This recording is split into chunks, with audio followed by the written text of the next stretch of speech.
At 3:30 p.m. today, some of the most skilled athletes on the planet are going to stand on a tee box, look at a patch of grass, just, what is it, 141 yards away? Yep, 141. Right, and they're just going to completely throw away their math. Because today, the stadium course at TPC Sawgrass, I mean, it really isn't a golf course anymore. It's a survival test. It is a beautifully manicured diabolical trap. That's what it is. Yeah. And today, the jaws on that trap are sharper and, frankly, just a lot more punishing than they've been in years. You know, when you look at a blueprint for like a beautiful public park, you expect rolling green hills, maybe a tranquil pond, some sweeping pathways. It's welcoming, right? Sure, yeah. Relaxing. Exactly. But then you look at the original blueprints for TPC Sawgrass, and as the legendary Ben Crenshaw once famously said, it looks like it was designed by Darth Vader. Oh, the Darth Vader quote. I love that one. It's so accurate. It really is.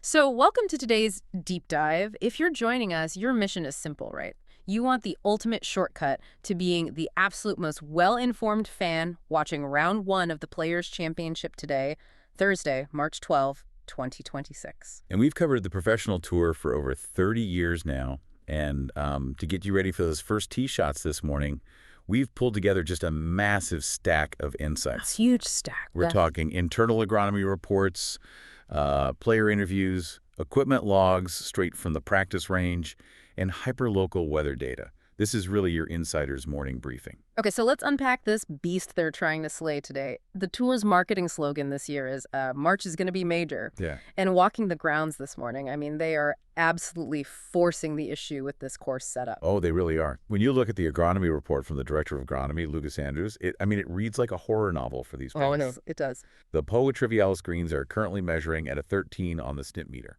Which is just crazy for a Thursday. And for anyone unfamiliar, the stimp meter basically just measures how fast the greens are. A 13 means if you sneeze near the golf ball, it's rolling into the water. Right. And I don't know if you saw this, but walking the course on Monday, the greens already had this brownish baked out tint to them. Yes, I saw that too. They've intentionally starved the greens of water to maximize firmness. That Poa trivialis grass, when it's baked out like that, it creates a surface with almost zero friction. Wow. And this is the kicker, they've paired that with the primary overseeded rough, which they've just let grow out to a thick, dense 4.5 inches. 4.5 inches. I have to ask you about that combination because that's insane. You have 4.5-inch rough, which is basically a jungle by tour standards. Totally jungle. And greens rolling like marble floors. So is Pete Dye's original design, Darth Vader's masterpiece, is it being pushed past its biological limits today? Because Dye designed Sawgrass to be a positional golf course. It tests every club in the bag, not this brute force U.S. Open style track. Well, that is the defining tension of this tournament, isn't it? By growing that rough to 4.5 inches and baking out the greens, they're demanding a level of perfection that, it borders on the unreasonable. It really does. Approach shots from the fairway are literally bouncing above knee height right now. Knee height from away. Exactly. So if you're hitting from that thick rough, you just cannot generate the backspin required to stop the ball on a baked out green. It's physically impossible. Because the grass gets in the way, right? Right. The grass gets trapped between the club face and the ball, and it just kills the spin completely. If you don't hit the fairway today, you are in for a miserable Thursday. So, to survive that obstacle course, let's look at the gladiators heading out into the battle first. Because the grouping committee did not hold back this year. Not at all. But instead of just, reading down a list of exact tee times, let's look at the actual narratives. The morning wave going off the 10th tee features this fascinating contrast of styles. Oh, totally. You have an early group with Akshay Bhatia, Brooks Koepka, and Tony Finau. Just, pure power and momentum. Yeah, and right behind them, you have what everyone on the grounds is calling the ball strikers group, which is Colin Morikawa, Ludwig Åberg, and Siwoo Kim. I really want to focus on that specific trio for a second. If this course is demanding absolute fairway perfection today, is this group the ultimate test case for whether precision beats distance? It's a great question. Right. Because Morikawa and Kim are two of the most precise iron players on the planet. Kim actually leads the tour in proximity to the hole this year. He does, yeah. But I'd actually push back slightly on framing it as a pure precision versus distance debate. Oh, really? Why is that? Because Ludwig Åberg kind of complicates that whole narrative. He possesses this generational power, but his ball striking is just as elite as the other two. That's true. He's a machine. Exactly. What this group really tests is trajectory control. In these firm conditions, hitting the ball high and soft is just as important as hitting it straight. But yes, if precision is the answer to this agronomy report, one of those three men will be at the top of the leaderboard by noon. For sure. But we also have to mention the heavyweights navigating the afternoon wave today. Starting on the first tee later today, you have Xander Schauffele, Rory McIlroy, and Hideki Matsuyama. Oh man. They are going to face a completely different golf course than the morning groups. A much more volatile golf course, which we will get into shortly. But let's zoom in on a few specific individuals in those groups with the most fascinating storylines today. You have to start with Scottie Scheffler. You absolutely do. He's the world #1, the two-time defending champion, aiming for a historic three-peat.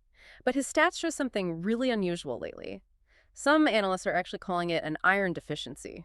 It is bizarre to see. I mean, historically, Scheffler's approach play, his ability to hit his irons closer to the pin than anyone else, is what separates him from the rest of the human race. Yeah, he's usually untouchable there. Right. But coming into today, he's ranking 88th in strokes gained approach. 88th. Just to clarify for the listener, strokes gained approach basically measures how much better or worse a player's iron shots are compared to the field average. Exactly.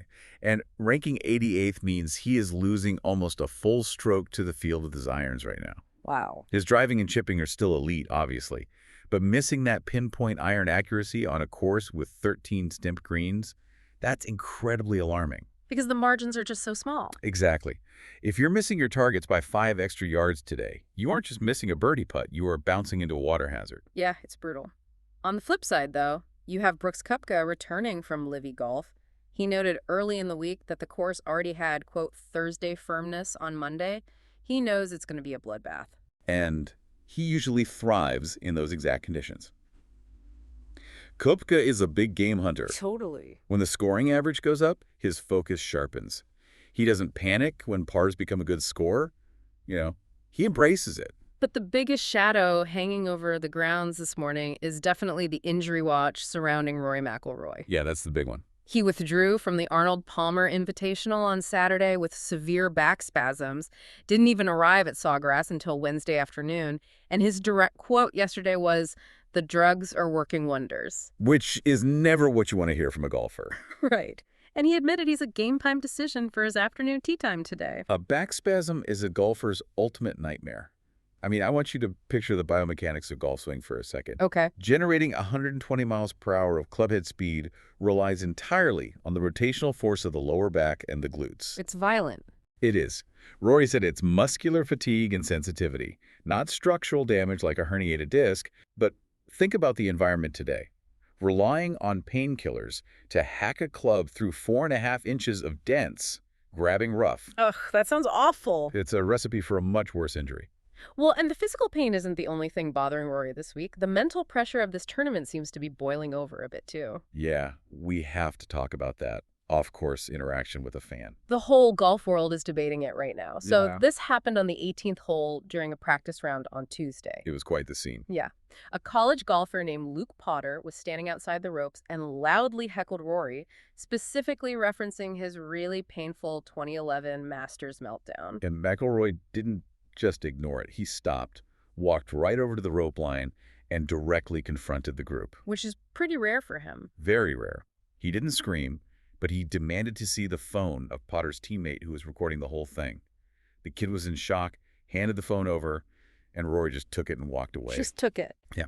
Security escorted the fans out of the tournament, and, the phone was eventually returned to them. The debate online about this is fierce, and obviously we are looking at this completely impartially, but you have two very distinct camps here. Right. I'll play devil's advocate for the first camp.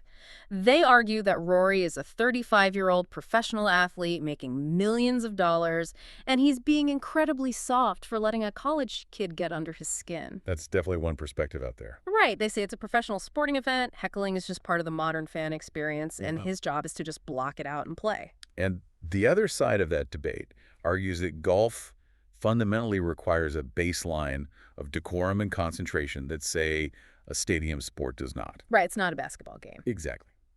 They argue this is the tour equivalent of an NBA player setting a boundary with a courtside fan who crosses a personal line. Their perspective is that Rory calmly setting a boundary without causing a shouting match was the perfect response to a fan who really should have known better. Especially since it was an elite amateur golfer who understands the intense mental focus the game requires. Precisely.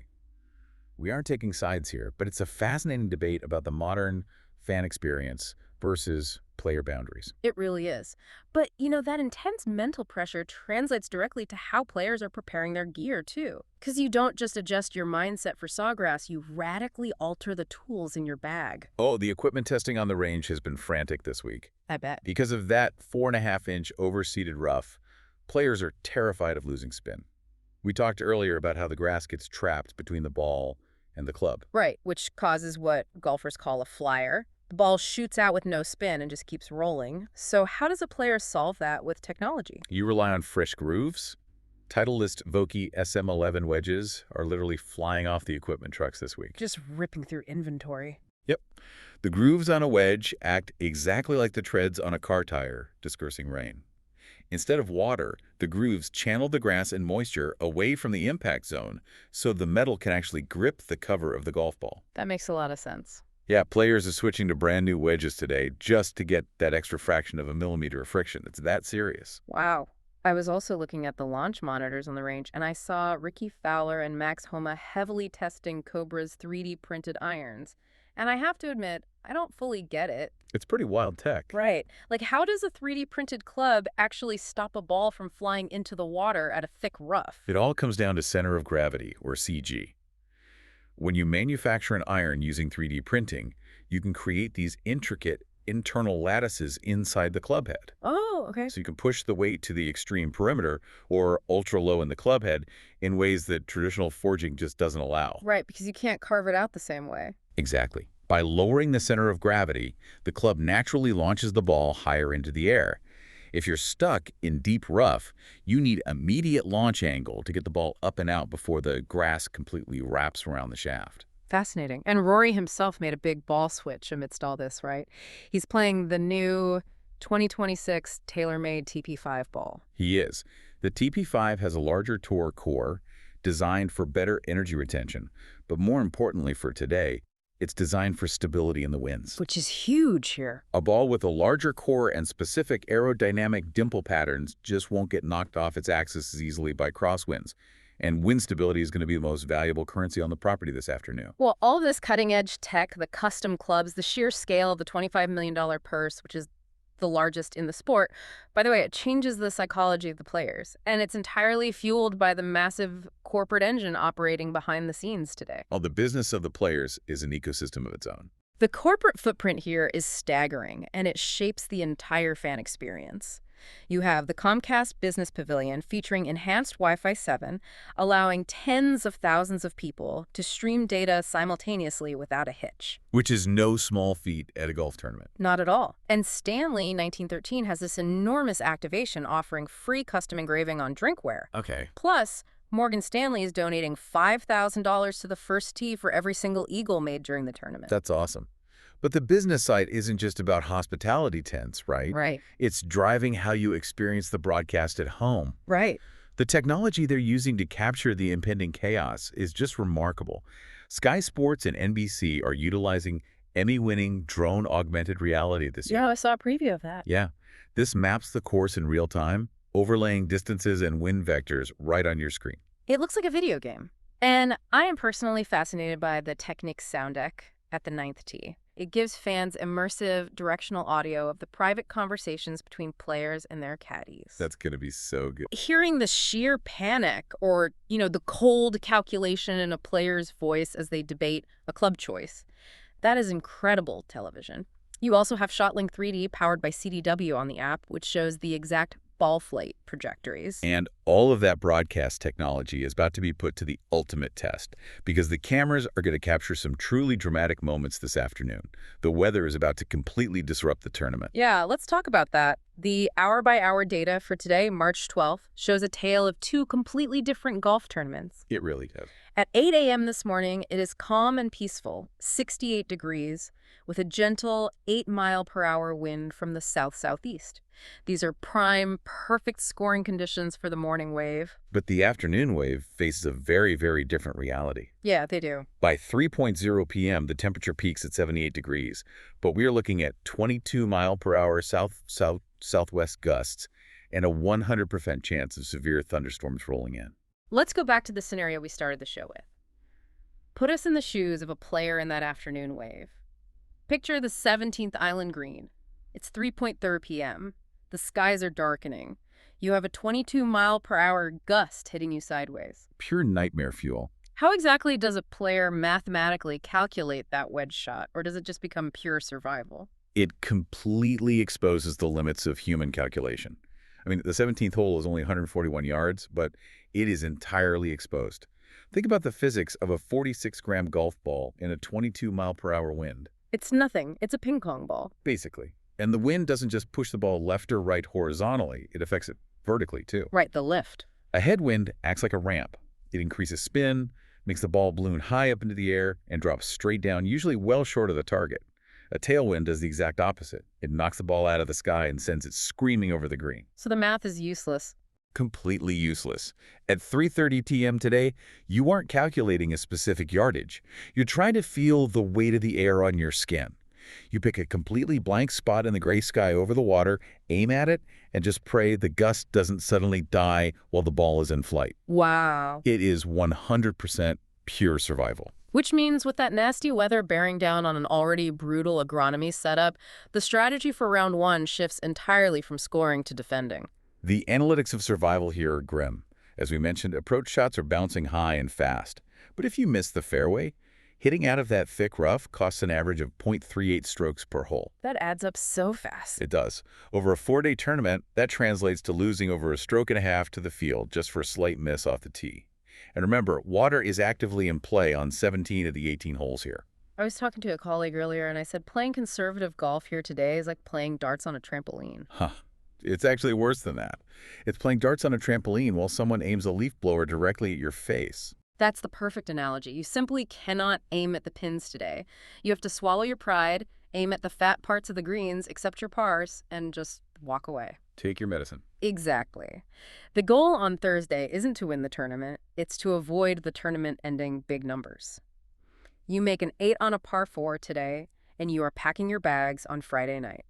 The players who recognize that this is a defensive game of chess today will be the ones still in contention on Sunday. You have to hit away from the flagstick, even when you have a wedge in your hand. So, as you settle in to watch the broadcast or follow along on your phone today, here is your definitive top 5 checklist of what to watch for. Let's run through them. Number 1, does Rory McIlroy actually make it to the first tee at 1:42 p.m., or does his back finally give out? That is the biggest domino waiting to fall. If he plays, how does his swing look on the first tee? Number 2 is the scoring disparity. Will that morning wave, guys like Morikawa and Koepka, shoot the lights out and build an insurmountable lead in calm weather before the afternoon storms even hit? Number 3, the absolute carnage on the 17th hole when those 22-mile-per-hour winds arrive. Between 3:00 p.m. and 6:00 p.m., how many balls are going to find the bottom of that lagoon? I'm guessing a lot. Number 4 is Brooks Koepka's highly anticipated return to Sawgrass. Does his major championship grind-it-out mentality give him a distinct edge on a course playing this difficult? And finally, number 5, will Scottie Scheffler find his historically elite iron play? If he fixes his approach game and stops bleeding strokes to the field, he might just run away with this regardless of the rough or the win. It is setting up to be a fascinating day of golf. We have a Darth Vader course design, unpredictable weather, and the best players in the world trying to hold it all together. It's going to be incredible theater. And if we step back and look at the bigger picture, it leaves us with one final provocative thought to mull over today. Oh, what's that? If the PGA Tour successfully manufactures a major setup here at TPC Sawgrass, with U.S. Open-style rough, dried-out greens and absolute carnage, does it actually diminish the unique, unpredictable shotmaker's identity of the Players' Championship? That's a great question. Or does it finally, undeniably cement its status as the 5th major? That is definitely something to keep in mind as we watch the drama unfold today. If you enjoy this type of daily golf briefing and deep analysis from the world of professional golf, please subscribe to the channel. Your support helps us produce more high-quality golf content every day.